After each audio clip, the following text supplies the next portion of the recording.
Hi everyone, welcome back to my channel. My name is Gavin and today I thought I would rank all 10 of the books I read in September 2019 from worst to best.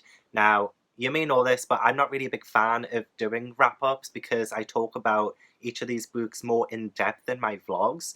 So I feel like I've already reviewed these, so and especially by this time as well, I've forgotten about most of what's happened in most of these, not gonna lie. So yeah, as I said, I'm going to rank them from worst to best, but that doesn't necessarily mean that my word is low. You might enjoy the books that I didn't enjoy, and some of these weren't really my sort of cup of tea, but I wanted to try them out anyway. I would always recommend forming your own opinions of these books. If you enjoyed these books that I put low on my list, I am so sorry. So yeah, I read 10 books in September, which is the lowest I've read since May, which isn't bad at all. I didn't do a TBR for September, so I didn't really have any of the restraints of having a TBR for September. I felt like I could read pretty much anything I wanted. So yeah, I read 10 books, which comes to a total of 4,308 pages. I counted these myself with the copies that I have and not going off what Goodreads says these page reads are, and I haven't included any extras at the back of these books.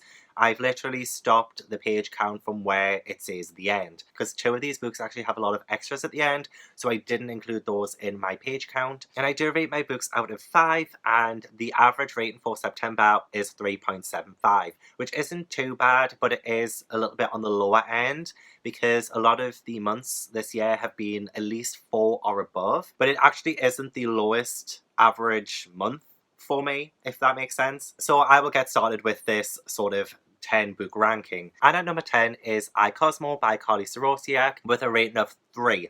Bang on the money, 3. Now this isn't actually a bad book. It is really enjoyable. It made me smile a lot. This is such a heartfelt book. It is about a golden retriever who lives with his human family. He is best friends with Max, who is the son of this family, and the parents are actually going through a divorce. This is sort of the dog's and the young boy's attempts at saving their family by entering a dance competition. It just isn't really something that I would typically pick up and read, but what this book did really well was that it did put a smile on my face. It was very heartfelt.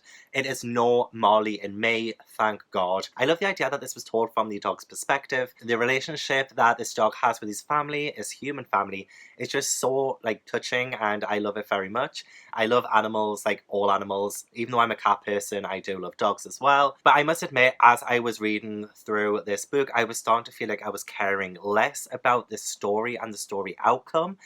There are some very funny moments in this, and the dog does love things like Grease and Dirty Dancing, which I find hilarious, you know, like a dog loving, you know, Grease.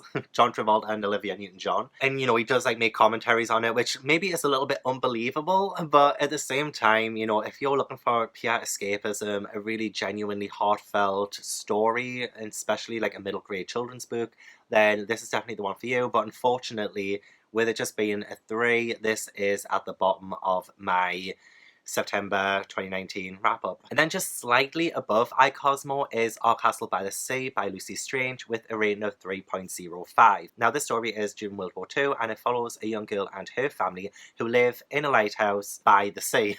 So Petra is our protagonist, and she has a mother who is actually German, and with this story being set in England, it does pose some problems, especially with how other villagers look at this family. And it is quite a hard-hitting book, and there are moments that are genuinely quite scary, especially when it comes to the gas masks and things that were used during the World War. And it's moments like that that really made me enjoy the story. Don't get me wrong, it did show how war affected families, and I thought that Lucy Strange, the author, did very well with this. Yeah, there were some really genuine scary moments in it, but I didn't really connect with the main character at all. I didn't really...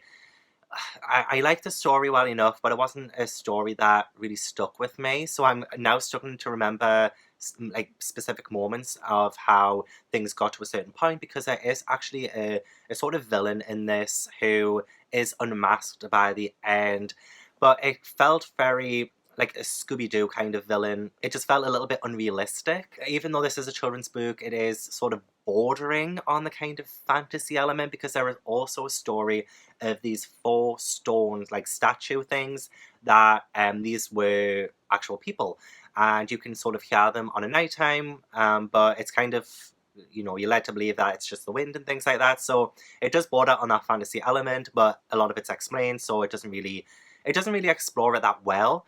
So I think as a rational adult, I kind of made the conclusion that anything that's sort of has a fantasy element could be really easily explained away. Because of that, my enjoyment was lessened a little bit from this experience, but overall still a fairly decent children's book. In 8th place for September, I have The Million Pieces of Neena Gill by Emma Smith-Bartón, and I gave that book 3.30 out of 5. So The Million Pieces of Neena Gill is about a young girl called Neena. She is going through school, and her brother actually went missing like months before the story picks up, and I like that element of what really happened with her brother, and I think it dealt really well with that, and especially the consequences of his disappearance after, and how that affects Neena as a person, her mental health. And I thought it was a really great look into mental health, especially in the UK, especially because Neena is British Pakistani. It really helped me understand her culture and how her parents sort of expect her to act, which really affects Neena's mental health even more. And I think this book was very, very well written. And just seeing Neena struggle it was really affecting, and it reminded me a little bit of Radio Silence by Alice Oseman.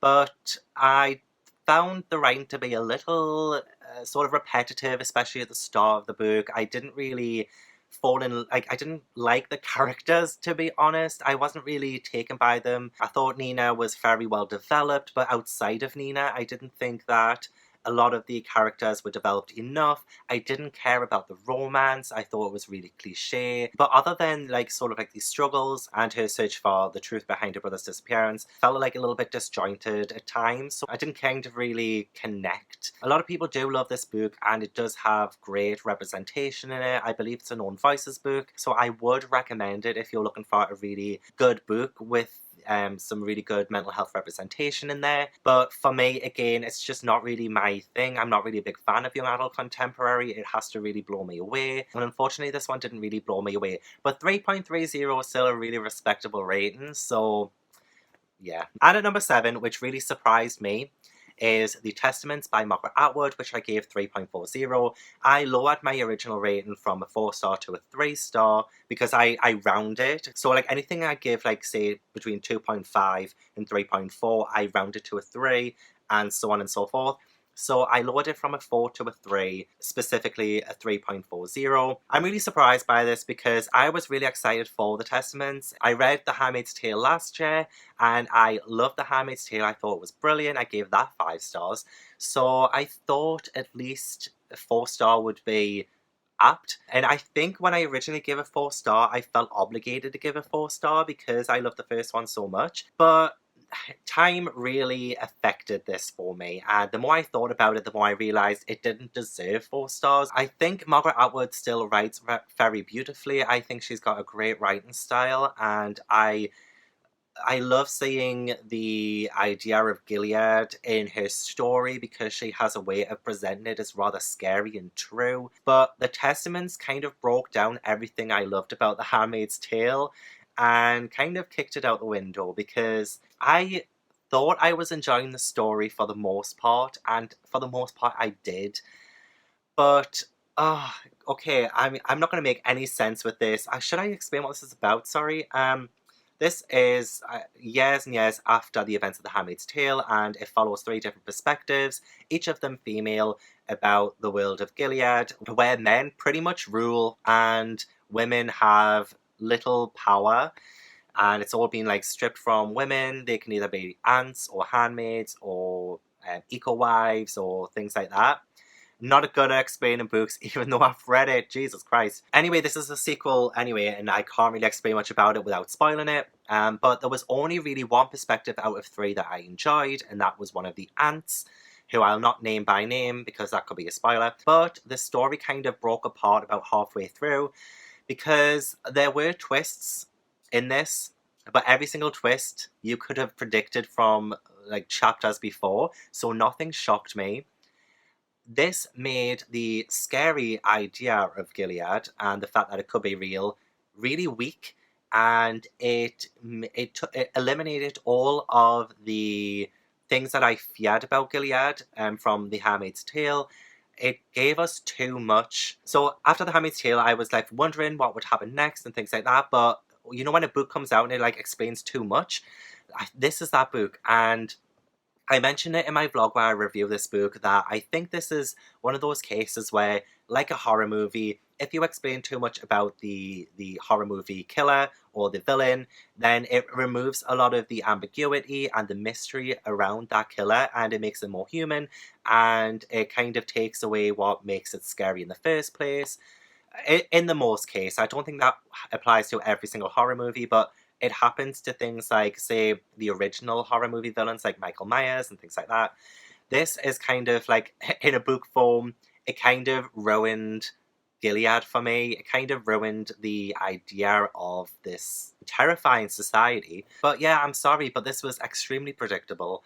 The writing was the saving grace of this, I think. And yeah, I lowered it from a 4 to a 3, which puts it 7th on my ranking list. I'm sorry. At number 6 is A Feast for Crows by George R.R. Martin. This gets 3.45, which, if I had given it 0.5 more, I would have rounded up to a 4.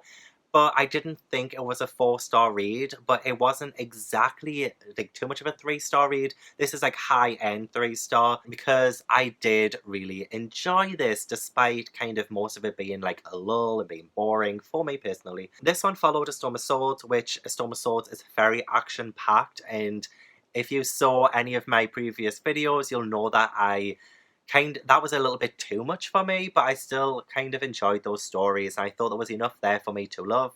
So I gave Storm of Swords Part 1 4-star and Storm of Swords Part 2 5-star. So this one went back down. I thought it was a 3 because I didn't enjoy it as much as the Storm of Swords. I did do a live show for the Catch Up Book Club for Becca and the Books, and I will link that in a card up there somewhere, and I do discuss more about this on there. So I will briefly touch on what I enjoyed and what I didn't enjoy about this book. I enjoyed the characterization. I enjoyed the fact that this had more time to focus on character development than the previous books. So, like, that part of it was really good. I enjoyed the fact that Cersei is now a point of view character, because I think she is a very interesting and complex character. So I enjoyed those aspects of it. And obviously the writing style by George R. R. Martin is always brilliant. Even though I find some of his books a little boring, he can still really make it interesting. But the things I didn't like in it was, I guess, this is a very hard genre for me. I don't usually read epic fantasy, so it's going a bit out of my comfort zone, and I find it a little difficult to follow along at points, because I think there's, you know, a lot of introduction to new characters that I didn't really sort of connect with to begin with, which made it hard for me to follow them and remember their names and what was going on at some points. I did find it a little bit boring as well, especially hot off the heels of A Storm of Swords. This does pick up straight away. And I think I just like the disjointedness of the series as a whole, how we can have so much happen in one book and little happen in the next. It just, yeah, I'm kind of finding it a little bit hard to really find that balance with the Song of Ice and Fire series, and just for that idea alone of it, you know, being the lull after Storm of Swords, I gave it 3.45 stars. So I was being really picky, but at the same time, I know what I enjoy. So number 5 is How High the Moon by Karyn Parsons, which I gave 3.75 stars out of 5. And I really liked the story. I liked the writing style of the story. I thought it was very lyrical at times. And Karyn Parsons, if you did not know, she played Hilary in The Fresh Prince of Bel-Air, so I think this is her writing debut. Especially, at least in children's books. She might have done adult books before, but this is her debut children's book. So the story is set in the 1940s, and it follows a 12-year-old girl called Ella, and she is half-caste, and she is picked on sometimes at school because of that. The societies that they live in, all of the white people live on one side of the train tracks and all of the black people live on the other side of the train tracks. So it's a very segregated society, and this children's book really does deal with the hard-hitting subject of racism. And Ella gets invited to spend Christmas with her mother, who lives in Boston, because she is pursuing a career in singing. And what is brilliant about this book as well is that her mother is in a lesbian relationship, and I haven't read that many children's books that explores any of that. So that is like a huge win for me, because I thought it handled that brilliantly, especially in that time as well, you know, being in the 1940s. And so Ella goes to live with her mother and her partner at that time, and after a few weeks she goes back home to live with her grandmother. But this is where the story kind of divides because one of Ella's classmates, George, gets accused of murdering 2 white girls, and he gets sentenced to death.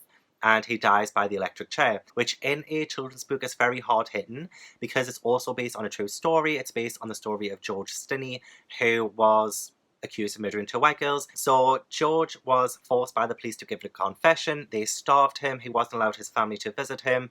And hearing stuff about that is really upsetting. And when his trial happened, it took the jury 10 minutes to decide that this young boy deserved to die. It is really a hard-hitting, a true life story that is featured in this book, and I think while it was really great that Karyn Parsons chose to include this real life story in it, I think that George's story was too big and it deserved its own story kind of thing. It was kind of just put in, it just felt put in into the story in the second half, which makes the whole thing seem a little bit disjointed.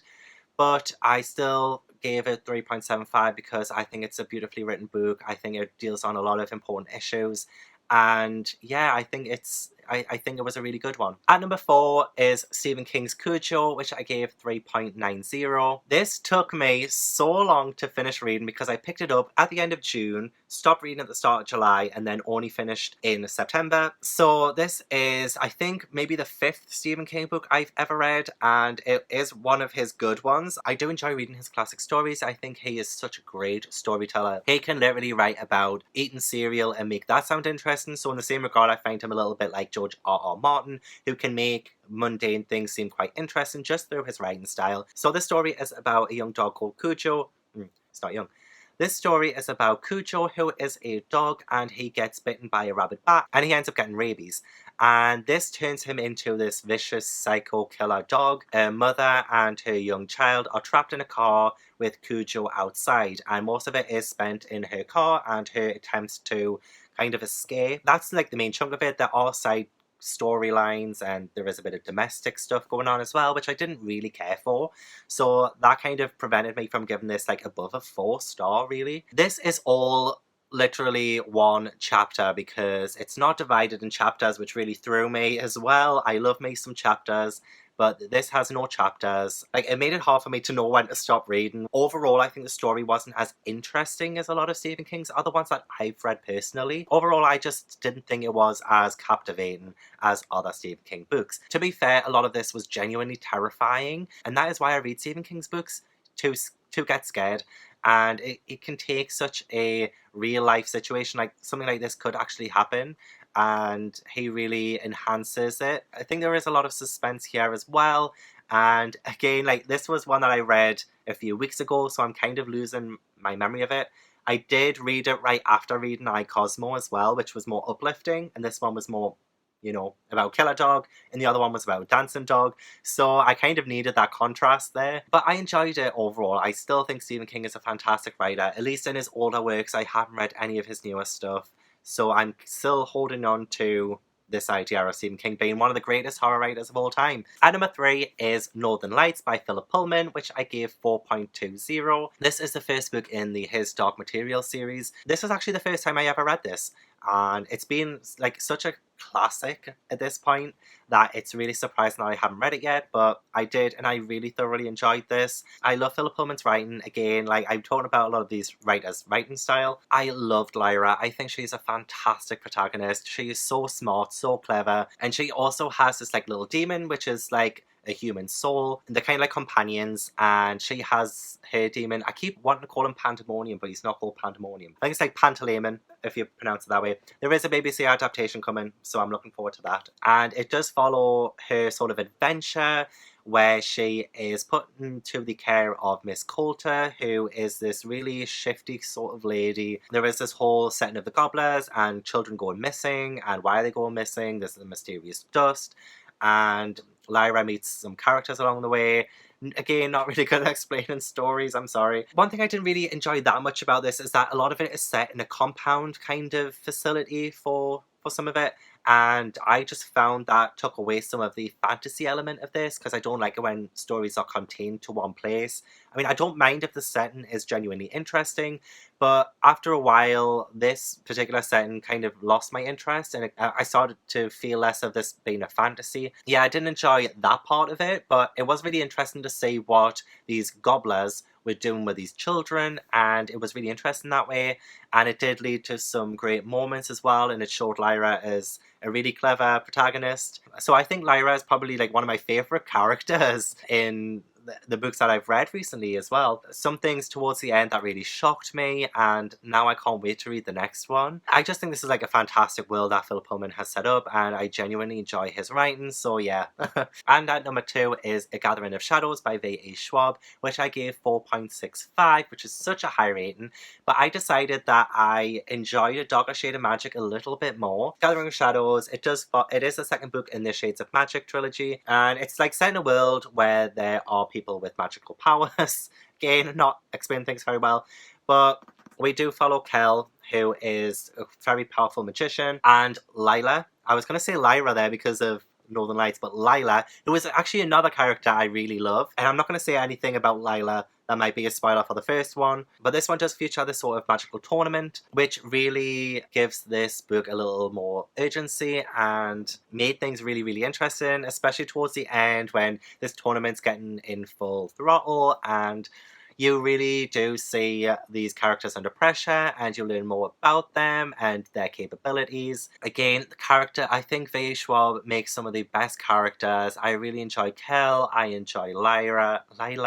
I enjoy Lila, I enjoy Rye, but he's not really one of my favourites, but who I do actually love is Alucard as well. He was introduced in this one. Oh, I love Alucard. Bravo to V.A. Schwab for writing a sequel that I think was just about on par with the first one, but like looking back on it now, I think I do prefer Darker Shade of Magic, which might be unpopular opinion, maybe. I don't know. Let me know if you have a preference between these two. And I buddy read this with Jade at JD Ray Reads, which really enhanced my experiences reading this series. I love the fact that Jade absolutely loves the series. I think her positivity really rubs off on me, because I can share my thoughts with her like throughout reading these. Yeah, I just really had a good freaking time with this. Loved it a lot. Which brings me to my number 1 book of September, which was actually the first book I read in September, and that is Thunderhead by Neal Shusterman. I gave this one a 4.80 out of 5. Freaking love this one. I think I've decided I enjoy this more than the first one, Scythe, because this is the sequel to Scythe, and it's the second book in the Arc of the Scythe series by Neal Shusterman. I can't really say the plot of this one. This is set in a world where we have conquered death, and there are professional scythes who help to glean people and kind of try and balance the human population a bit. And the Arc of the Scythe series follows like 2 main characters. We have Rowan and Citra, and I absolutely love those characters. I genuinely do. Like, I love following them. I love seeing where they are at this moment in time. I really care a lot about them, and a lot happens in this book. Like, oh my god, a lot happens, and they get in so much danger, like more than once, and it really made it exciting. So much happens by the end of this as well. Like, oh my god, the last act I've described as being like Titanic. Everything just like happens, and everything just like comes to a head, and it just makes me so excited for The Toll, which comes out in November. And oh, this was definitely my favorite book of September, and one of my favorite books of the year so far. There was just nothing I hated about this book as well. I genuinely loved it. Writing style, top notch. Story-wise, oh my god, if you haven't read the Arc of the Scythe series, please consider doing so. I think it's my favourite young adult series of all time. Depending on how The Toll goes and what I think of that one, it might overtake The Hunger Games for my favourite young adult series. Let's say, because it's so close at the minute, and I love this world. I love this world a lot. Love this book a lot. Genuinely love it. I struggled thinking that this was better than the first one, but I think I've come to the conclusion that I enjoyed Thunderhead a little bit more than Scythe. So, oh my gosh, like, oh, you should have seen me after I read this as well. I was out of breath.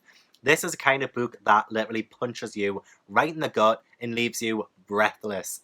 freaking love it. Freaking love it. So that was my September wrap up. Thank you so much for watching. It turned out to be a little bit long. I'm going to try and cut it as much as I can. Please let me know if you've read any of those books and if you enjoyed them. If you agree or disagree with my ratings, like, I don't mind the conversation. Please like this video if you liked it as well, and I will see you in the next video. Thanks so much for watching.